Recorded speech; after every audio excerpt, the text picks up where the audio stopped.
Where is that useless girl? Panic shot through her. Rhoda stormed into the room, eyes narrowed. What are you doing, standing there like a thief? I was about to start cleaning, Stephanie stammered, clutching the mop. Don't lie to me, Rhoda snapped. Always lying, just like your worthless mother. I didn't tell that foolish woman to go chasing after a man who didn't want her, get pregnant, and die leaving her bastard child for me to feed. Where is that stupid girl? Stephanie didn't need anyone to tell her who her aunt was referring to.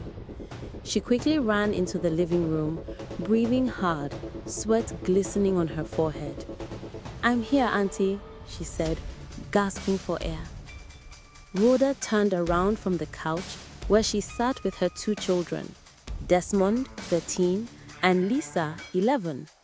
They were laughing at the cartoon playing on the flat-screen TV, surrounded by bowls of chips and cans of soda. The noise of their laughter only made Stephanie feel more alone. What have you been doing? Did you clean my room? Rhoda snapped, her voice sharp and impatient. No, Ma. I just finished washing the clothes you told me to wash. What?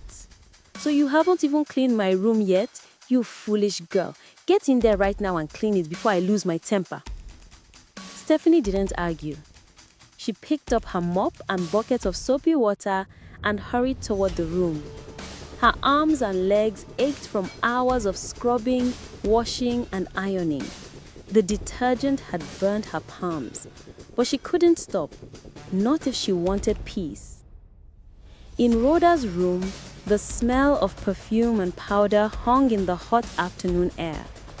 As she swept under the bed, the mop hit something hard. She bent down and pulled it out. It was a small metal box, old and rusty at the corners. She frowned. It looked like it hadn't been touched in years. She meant to clean under it, but the lid wasn't closed properly. It lifted a little as she wiped it. Curiosity got the better of her. Slowly, she opened it. Inside were some old envelopes, photos, and a brown folder tied with an elastic band. The name on the cover made her heart stop. Emelda Amadi. Something about the name felt familiar. Heart pounding, she opened the folder. The first paper was a medical report about lead poisoning. Then came a stack of letters from a man named Maxwell Amadi. His words were full of pain. He begged her to come back, said he still loved her, said he knew she was pregnant. Stephanie swallowed hard. Who was Emelda? Before she could think further, Rhoda's angry voice echoed from the living room. Where is that useless girl? Panic shot through her. She stuffed the papers back into the box, shut the lid, and pushed it under the bed just as Rhoda's footsteps approached. Rhoda stormed into the room, eyes narrowed. What are you doing, standing there like a thief? I was about to start cleaning, Stephanie stammered, clutching the mop. Don't lie to me, Rhoda snapped. Always lying, just like your worthless mother. I didn't tell that foolish woman to go chasing after a man who didn't want her, get pregnant, and die leaving her bastard child for me to feed. The words hit Stephanie like a slap. She froze, her hands shaking. Her eyes burned, but she refused to cry. I'm sorry, Mama. I wish I could stop her from saying those things about you. I wish I could protect your name. When Rhoda finally left, still muttering angrily, Stephanie bent over her bucket again. The mop felt heavier than ever. From the living room, she could still hear Desmond and Lisa laughing. Their voices felt like knives, reminders that she didn't belong. Stephanie was 15, but she'd lived with Aunt Rhoda and her husband for as long as she could remember. Rhoda always said her mother had died right after giving birth, so she'd been with them since she was a baby. Still, Stephanie often felt a strange emptiness, like there was more to her story that no one wanted her to know. Sometimes, faint memories flickered through her mind. A woman's soft humming, warm hands brushing her hair, a gentle hug that smelled of lavender. Were those real, or just dreams her heart had made up? Life in Rhoda's house left no room for answers, only work. Stephanie's day started before sunrise and ended late at night. She swept, cooked, fetched water, ironed and scrubbed every corner of the house. She wasn't allowed to sit on the sofa, couldn't eat with the family, and never touched the TV. Her education had stopped after GSS 3. Rhoda claimed there was no money for her school fees. But Desmond and Lisa attended Royal Oak International, one of the most expensive high schools in the city. Stephanie lived like a shadow in their house, seen only when there was work to be done and forgotten when there wasn't. 2 weeks later, the sun beat down on the tiled walls when the doorbell rang. Stephanie, kneeling on the floor and scrubbing the corridor, wiped sweat from her forehead with the back of her hand. "Stephanie, check who's at the door." Rhoda's sharp voice called from the living room. Stephanie jumped up and hurried to open it. A tall man stood outside, wearing a navy blue blazer and neatly pressed trousers. His shoes shone like glass, but it was his eyes, calm, kind, searching, that made Stephanie pause. "Good afternoon, sir," she said softly, stepping aside. "Good afternoon. I'm here to see Mrs. Rhoda Ibekwe." Stephanie nodded and went to call her aunt. Moments later, Rhoda appeared, her face lighting up with a practiced, polite smile, the one she wore for guests, church elders, or anyone whose opinion mattered. "Good afternoon. How may I help you? Have we met?" "Not exactly," the man said, taking a seat when she gestured. "I know of you. I'm looking for Emelda's daughter. I was told you have custody of her, your niece." The words hit Stephanie like a punch. Emelda. She had seen the name before, written on a medical report, tucked inside an old, rusty metal box under Rhoda's bed. Emelda Amadi. The name had stirred something inside her, but she had forced herself to forget it. Now, hearing it aloud made her chest tighten. If Emelda was Rhoda's sister, and Emelda's daughter was with Rhoda, her thoughts tangled before she could make sense of them. Rhoda's smile flickered for a brief moment, then her eyes snapped towards Stephanie, sharp and cold. "Go and get the man a cold drink," she ordered. Stephanie's hand shook as she carried a tray with a bottle of malt, a glass, and a napkin. When she returned and set it before him, the man's gaze followed her, gentle, curious, searching. "Who is she?" he asked quietly. Rhoda didn't flinch. "Oh, her. That's a new housemaid we hired last month." Stephanie froze. Housemaid? Rhoda had never called her that in front of anyone. She always said my niece, which sounded hollow but at least human. This was different, cold and cruel.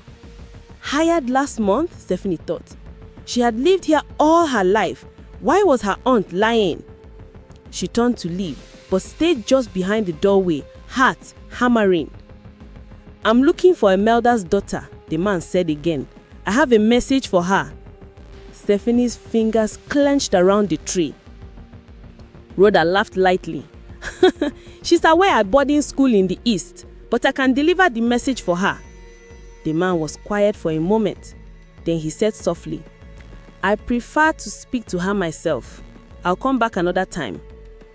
Rhoda politely nodded, but her smile didn't reach her eyes. Minutes later, the man left. Stephanie stayed behind the door, her heart racing, her pulse loud in her ears. 2 days later, when Aunt Rhoda left for an appointment, Stephanie saw her chance. She waited until the sound of the front gate faded, then quietly slipped into her aunt's bedroom. Her heart pounded as she crouched beside the bed and reached for the old metal box she had noticed weeks ago. The box scraped softly against the floor as she pulled it out. Her hands shook as she lifted the lid. Inside were old papers, faded photos, and a medical report, with Emelda Amadi written clearly at the top. This time, she read carefully: dates, prescriptions, blood test results, lead poisoning. Every detail pointed to a woman named Emelda. For a moment, she was tempted to take the report and hide it, but she knew better. Aunt Rhoda noticed everything. If it went missing, she would be in big trouble. With a sigh, Stephanie put the papers back, closed the box and pushed it under the bed. She left the room quietly, but her heart wouldn't stop racing. That night, as she reached for her old notebook, the one she used as a secret diary, something slipped from her bag and hit the floor with a soft clink. She bent down to pick it up. It was a small locket, tarnished but familiar. She had worn it as a child every single day until it became too tight. No one had ever told her where it came from. It was just something she'd always had, like her name or her face. When the chain broke, she tucked it away and forgotten about it. Now, as she turned it over, she noticed a thin crack along its side. She pressed the edge, and to her surprise, a tiny key slid into her palm. A key? What could it open? And why was it hidden inside something she'd worn all her life? Did Aunt Rhoda know about it? Or was it meant for her alone? She sat there for a long time, staring at the key glinting under the dim light. Then she tucked it and the broken locket safely into her bag. The next morning, Stephanie moved through her chores, sweeping, dusting, polishing. As she passed a door that had always been locked, her steps slowed. No one ever talked about that room. No one ever entered it. Not once in all her years had she seen it open. Her heart beat faster. Could the key from her locket open this door? Before fear could stop her, she ran to her small room, grabbed her bag, and clutched the tiny key. Moments later, she was standing before the door again. Her hands trembled as she slid the key into the lock. It was stiff from age, but then, click. The sound was soft but final. Stephanie pushed the door open.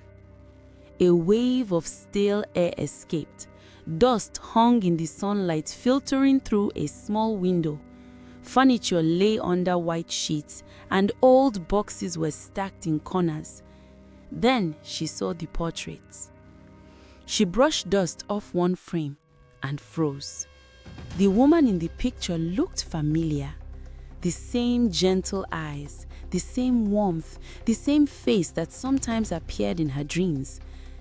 The woman was beautiful, dressed in fine fabric and coral beads. She held a baby in her arms. Around the baby's neck was a small locket, the same locket Stephanie now had. And just below the baby's right ear was a tiny birthmark, the same birthmark Stephanie had. Her breath caught. Tears filled her eyes. She's real, Stephanie thought. She's real. She touched another frame, then moved along the shelf, wanting to know more. But the sound of a car horn outside made her jump. Aunt Rhoda! Panicked, she shut the door, locked it again, and slipped the key back into her bag. Her hands shook, but she forced herself to act normal. As she walked away, one thing was clear. Everything Aunt Rhoda had ever told her was a lie, and Stephanie was ready to uncover the truth. The next morning, as soon as Aunt Rhoda's car disappeared down the street, Stephanie acted. She took out the small silver key and walked quickly to the locked room. The door opened easily now, as if it recognized her. Inside, she searched through drawers, boxes, and old papers.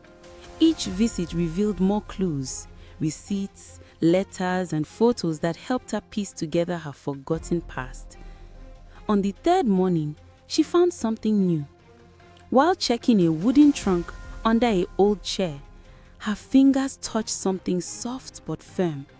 She pulled it out, a worn leather-bound diary. Across the cover, in elegant writing, were the words, Emelda Amadi.